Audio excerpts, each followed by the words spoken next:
ओम गजाननं भूतगणाधिसेवितं कपीतजम्बूफलसारुभक्षणम् उमासुतं शोकविनाशकारकं नमामि विघ्नेश्वर पादपङ्कजम्।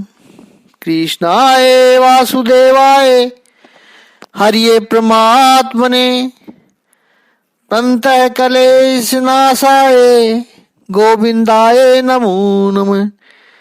ओम श्री महापुरुष देवाय नमः। ओम श्री गुरुदेवाय नमः। ओम आनंद स्वरूप भगवान की जय। ओम शांति स्वरूप भगवान की जय। हमारा चिंतन गीता अध्याय 2 श्लोक 47 में चल रहा है। प्रभु कह रहे तुम्हें अपना कर्म कर्तव्य करने का अधिकार है, किंतु कर्म के फलों के तुम अधिकारी नहीं हो। तुम न तो कभी अपने आप को अपने कर्मों के फलों का कारण मानो, न ही कर्म न करने में कभी आसक्त हो। कर्म योग के सिद्धांत का स्पष्ट निरूपण यहां भगवान श्री कृष्ण ने किया है। और कल हमने देखा कि हमारी आत्मा, उसकी ये इच्छा रहती है कि वो व्यापक हो, और हमने उस आत्मा को शरीर के पिंजरे में बंद कर रखा है, जैसे किसी पंछी को पिंजरे में बंद किया जाता है।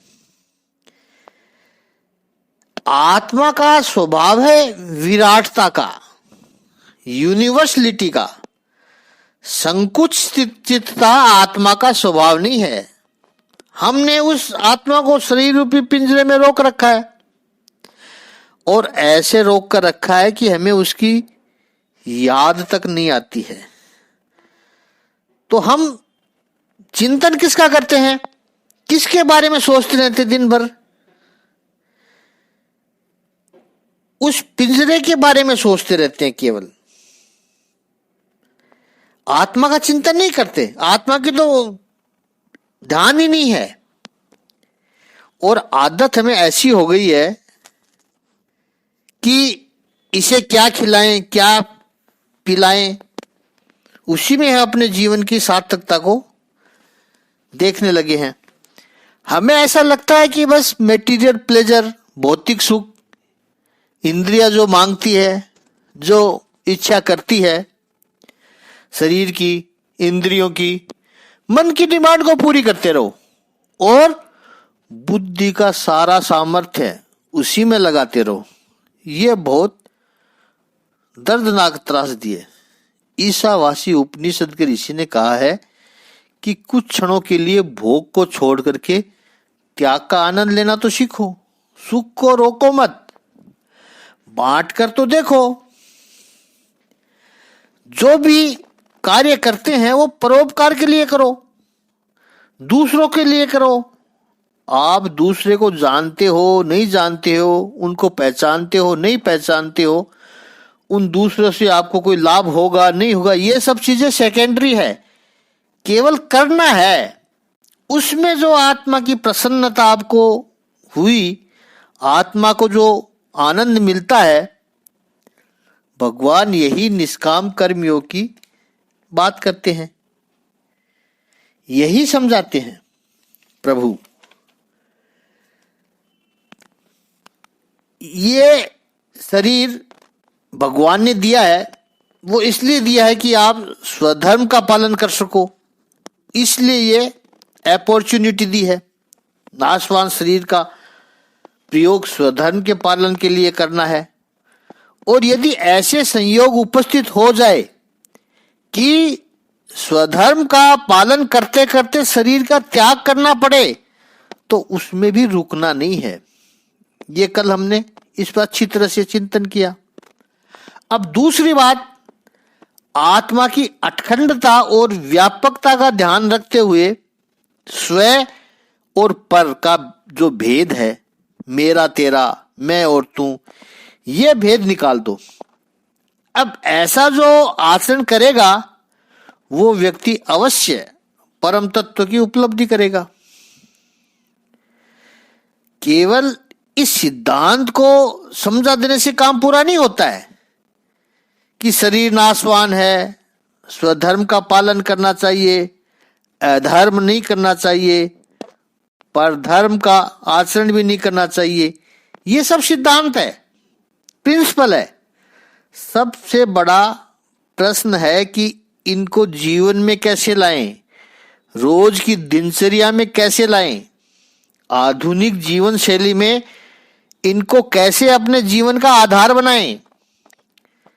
भगवत गीता ने ये सिद्धांत बताए हैं। उसमें भगवत गीता की महानता नहीं है, क्योंकि यही सिद्धांत तो वेदों में भी बताए हैं, उपनिषदों में भी बताए हैं और अन्य श्रुति ग्रंथों में भी बताए हैं।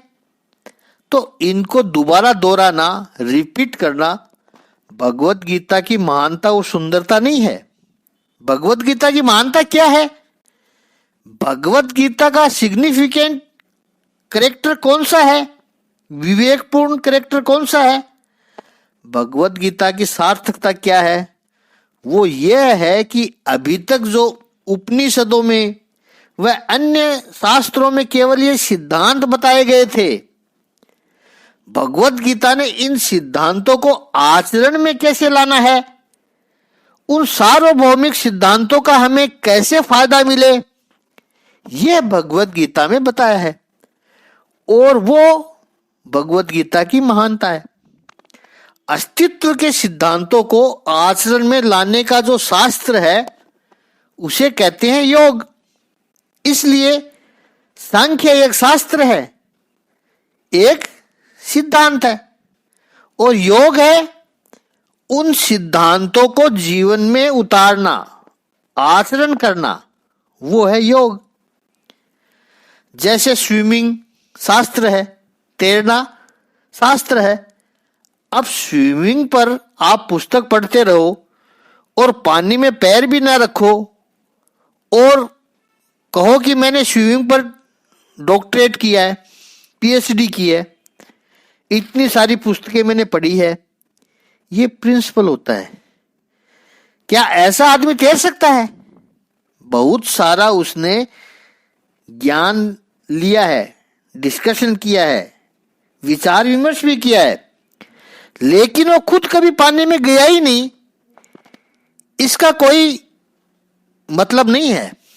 स्विमिंग कैसे होता है यह शास्त्र समझना आवश्यक है, लेकिन साथ में जो पानी में गया, नदी में गया, सरोवर में, स्विमिंग पूल में गया, हाथ पैर पानी में मारे, इधर से उधर तक पहुंचा, उसको कहते हैं योग।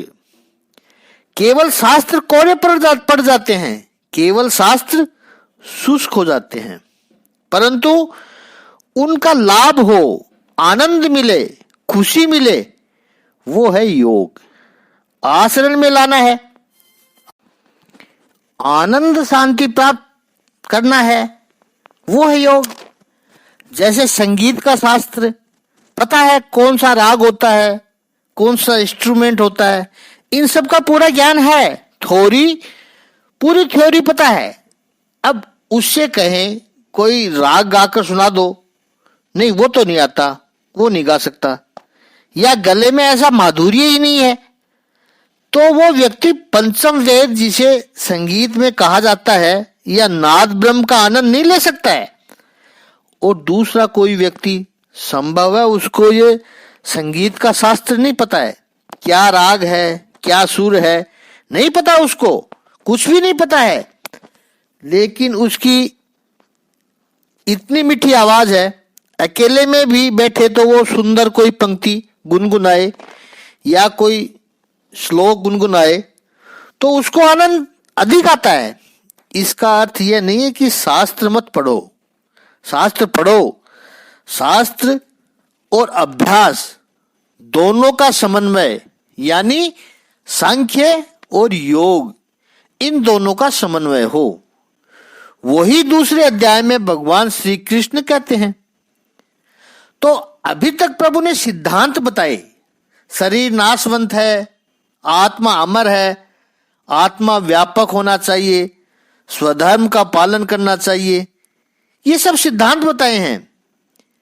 कैसे करें, आचरण में कैसे उतारे इनको, वो दूसरे अध्याय के 47वें श्लोक में बताए हैं। प्रभु ने बताया ही नहीं है बल्कि सीधा आदेश किया है, बिल्कुल ऐसे ही जैसे आज भगवान आदेश कर रहे हैं। वो पहले ओम आनंद प्रभु पिताजी ने अपने 2 छोटे से ग्रंथों में विश्व शांति भाग 1, विश्व शांति भाग 2 में आदेश किया है। पहले बताया है रोग क्या है, कैसा है, इसकी जानकारी इसी ग्रंथ के श्री मानसिक चिकित्सा का ज्ञान नामक लेख में पृष्ठ 48 में बताई है। फिर उसका निदान बताया है इसी ग्रंथ में पृष्ठ 78 से 112 तक। श्री ब्रह्म ज्ञान में क्या करना है और क्या नहीं करना है। इतना ही नहीं, इनको भगवत गीता ग्रंथ द्वारा प्रमाणित भी किया है। बहुत ही सरल और साधारण भाषा में अपनी दिनचर्या का हिस्सा बनाने का आदेश किया है। ये उनका अपना अनुभव था जो उन्हें परम पद तक पहुंचाया, और उसी अनुभव का वास्ता देकर श्री प्रभु जी ने अपने भक्तों को साधना तीव्र करने का आदेश दिया है। साधारण श्रेणी की साधना से आगे बढ़कर अभ्यास को तीव्र गति दो। दोनों ग्रंथ अद्भुत है, गीता ग्रंथ की कुंजी है। याद रखना है, शास्त्र का उपदेश होता है और योग का आदेश होता है। उपदेश और आदेश में भी अंतर है। शास्त्र के सिद्धांतों का उपदेश कर लिया, सुन लिया, समझ में आया, कुछ नहीं आया, चिंतन करोगे, मनन करोगे, अभ्यास करोगे तो आज नहीं कल ठीक से समझ में आ जाएगा। यह उपदेश हुआ। आदेश क्या है? आदेश का अर्थ है ये करो, समझ में आ जाएगा, ये करो परिणाम मिलेगा, ये करो जीवन में रूपांतर होगा ही। आदेश यानी कमांड है, उपदेश स्प्रीचिंग है। स्कूल में शिक्षक टीचिंग करता है या कॉलेज में प्रोफेसर स्पीचिंग करता है, पढ़ाता है, और क्लास में 50 बच्चे हैं। सभी की एबिलिटी अलग अलग है, लेकिन मिलिट्री में जो कमांडर है वो अपनी टुकड़ी है, यूनिट है, उसको कमांड करता है, लेफ्ट राइट बोलता है। और हम परेड में देखते हैं कि जब 150 सिपाही वो हो एक साथ में लेफ्ट राइट करते हैं, ये कमांड है। बिल्कुल अनुशासित होता है, बराबर होता है। एक का पैर ज्यादा उठा, एक का पैर कम उठा, वो नहीं होता है। जैसे हम लोग स्कूल में पीटी की क्लास में करते थे, फिजिकली ट्रेनिंग में करते थे कि एक का पैर ज्यादा उठ गया, एक ने उठाया ही नहीं, वैसा नहीं है। कमांड एक समान होना चाहिए।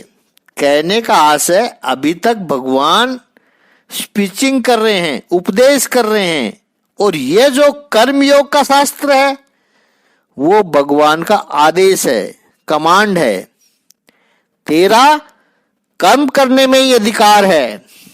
भगवान श्री कृष्ण उपदेश नहीं कर रहे हैं, सीधा आदेश कर रहे हैं कि अर्जुन, तेरा अधिकार केवल कर्म करने में ही है, फल में कभी भी नहीं है। कर्म के फल के हेतु वाला मत बन, और तेरा संग अकर्म में भी न हो। संसार में 2 प्रकार की वृत्ति देखी जाती है। एक, कर्म हम करेंगे और उसके फल भी हम पाएंगे।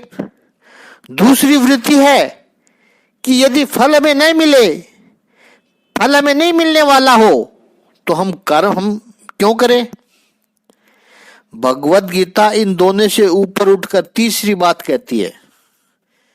भगवत गीता कहती है कि तूने कर्म किया है तो ये फल तुझे मिलेगा, फल नहीं मिलेगा ऐसा नहीं है।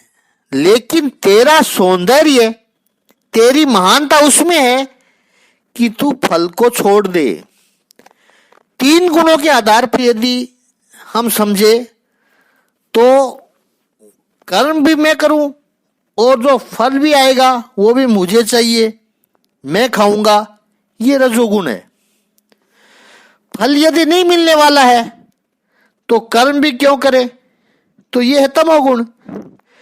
भगवत गीता इन दोनों से ऊपर उठकर सत्व गुण बताती है कि कर्म तो कर, लेकिन फल की अभिलाषा छोड़ दे, फल की आशा छोड़ दे।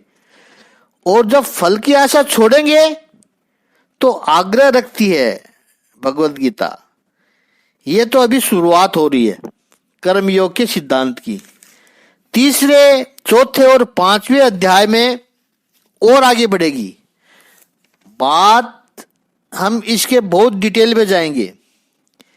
कैसे ये ज्ञान हमारी रोजमर्रा की जिंदगी को छूता है, हमारी पर्सनल लाइफ, हमारे परिवार की जिंदगी और कॉरपोरेट लाइफ में शामिल हो सकता है।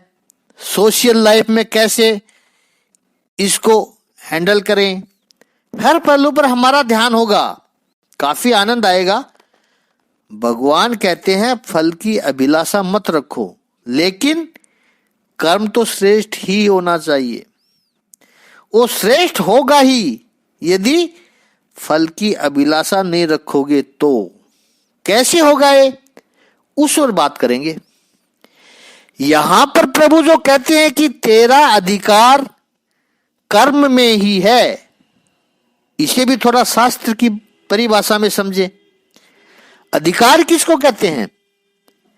वेदांत में अधिकार शब्द की भी व्याख्या की गई है।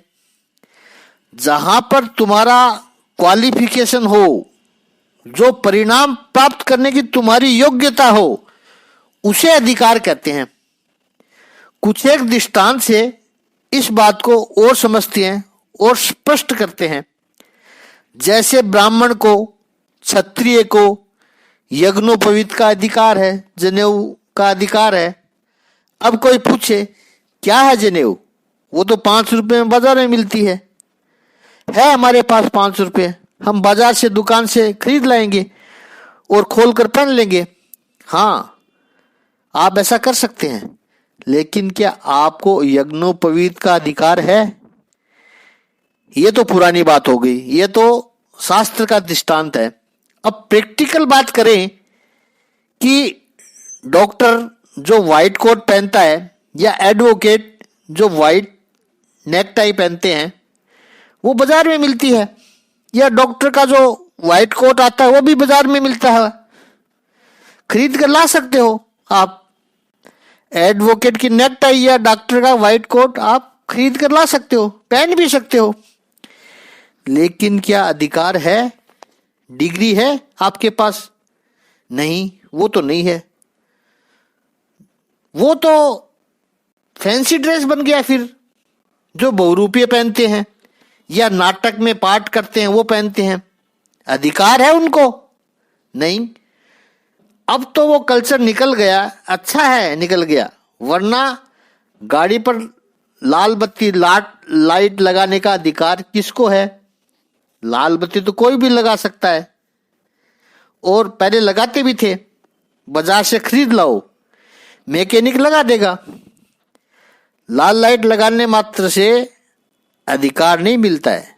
बात को अच्छी तरह समझें, क्योंकि आज समाज में यह बहुत बड़ी चर्चा है, वेरियस लेवल पर, पॉलिटिकल लेवल पर, सोशल लेवल पर, ये कि कोई व्यक्ति कोई काम कर सकता है तो फिर उसको अधिकार होना चाहिए।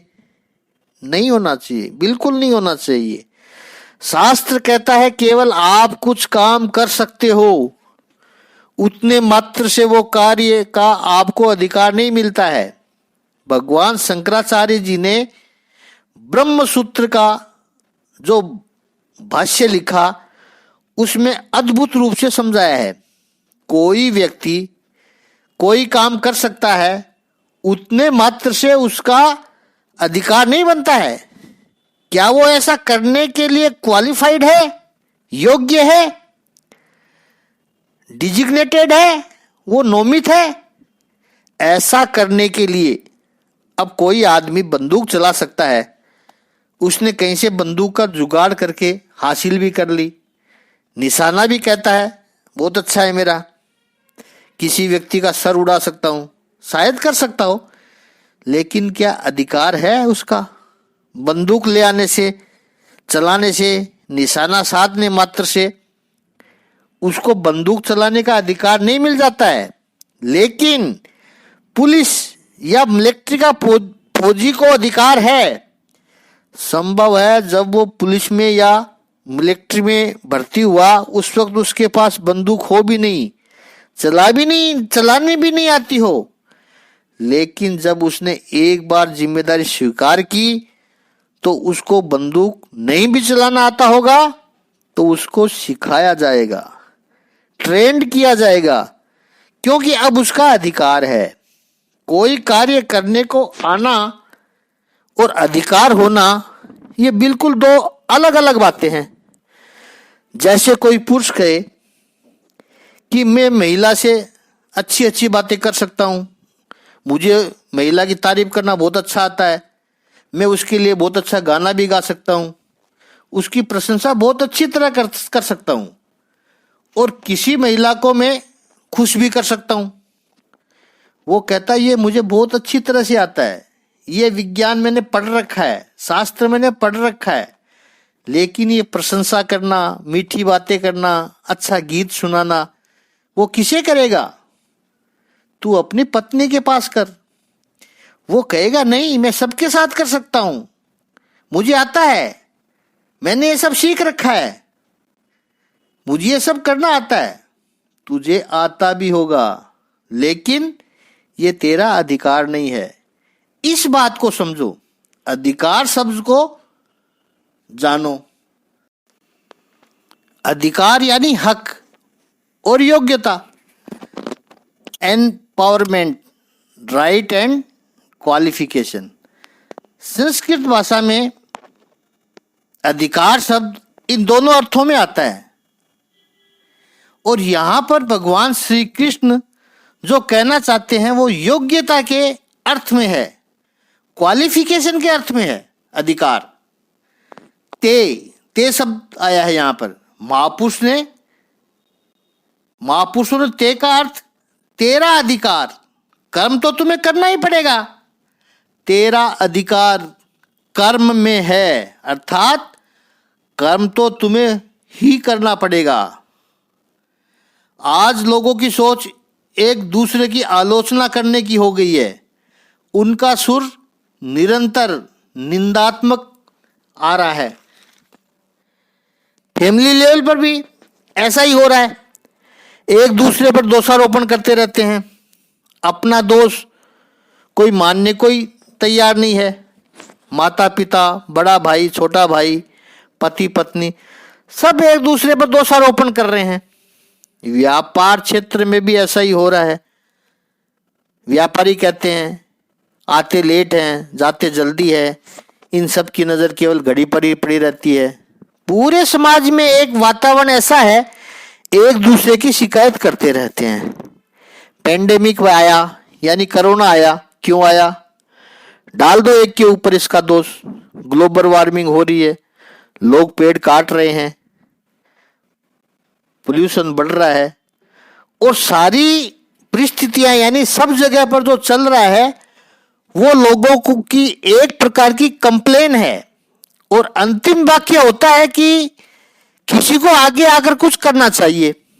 पति को लगता है कि पत्नी व्यवहार ठीक नहीं कर रही है, तो पति ये कभी नहीं सोचता है कि मुझे क्या करना चाहिए, मुझे बदलना चाहिए थोड़ा बहुत। वो हमेशा ही सोचता है कि पत्नी को क्या करना चाहिए, और पत्नी हमेशा यही सोचेगी अपनी भूल तो देख ही नहीं सकती है। महिलाओं का तो ऐसा होता है कि यदि उनसे भूल भी हो जाए तो दोष भूल का है, महिला का नहीं है, तो कभी वो दोष स्वीकार ही नहीं करती है। वो हमेशा अपेक्षा रखती है कि उसको यानी पति को सुधारना चाहिए। वो तो सोचती है मैं तो सुधरी हुई हूं। हर रिश्ते में ऐसा ही हो रहा है। और आगे देखो तो सरकार क्या कर रही है, इतनी समस्याएं हैं, सब लोग यही सोचते हैं कि कोई दूसरा आकर के करे। ये भगवान ने भगवद गीता के दूसरे अध्याय के 47वें श्लोक यानी इसी श्लोक में यहां कहा है, कर्मणि एव अधिकारते। अर्जुन, ये तेरा अधिकार है, कोई दूसरा क्या कर रहा है उसके बारे में तू मत सोच। दूसरा कोई काम करेगा उसकी अपेक्षा रख करके तू मत बैठ, उससे केवल तेरी हानि होगी, उससे तेरा नुकसान होगा। सामने जो भी परिस्थिति आती है उस समय दूसरा क्या करेगा ये मत सोचो। इस श्लोक में मेरे और आपके लिए ये भगवत गीता का संदेश है कि अगर परिस्थिति के लिए आपकी कंप्लेंट है, यानी परिस्थिति यदि विपरीत है, तो दूसरों पर दोष मत लगाओ और दूसरों से अपेक्षा मत करो तुम मुझसे अच्छा कर सकते हो, कोई दूसरा आकर कर ले और तुम्हारा अच्छा हो जाए, नहीं, भगवान करेगा ऐसा भी नहीं करना है। भगवान यहां खुद कह रहे हैं, मैं करूंगा, मेरा आशीर्वाद मिलेगा, मेरी ऊर्जा मिलेगी तेरे को, लेकिन तू स्वयं कुछ कर रहा है क्या? यदि तुम कुछ नहीं कर रहा हो, सो रहा है और भगवान आकर के कुछ कर देगा, भगवान कहते हैं नहीं करूंगा, क्योंकि कर्मणि एव अधिकारते। यहां पर तो ते एव कहा है, कर्म में अधिकार तेरा ही है। कोई दूसरा कर्म करे और फल तेरे को मिल जाए, यह अभिलाषा मत रख अर्जुन। बहुत सूक्ष्म अर्थ इस श्लोक का आधुनिक युग में हमारे जीवन में आचरण के लिए है। इस बात पर चिंतन करना है। पहले ये बात नहीं कही गई है। जीवन में जो भी लोग सफल हुए हैं उन्होंने जिम्मेदारी ली है, वो खुद गाड़ी की ड्राइविंग सीट पर बैठे हैं और स्टीयरिंग को बखूबी संभाला है।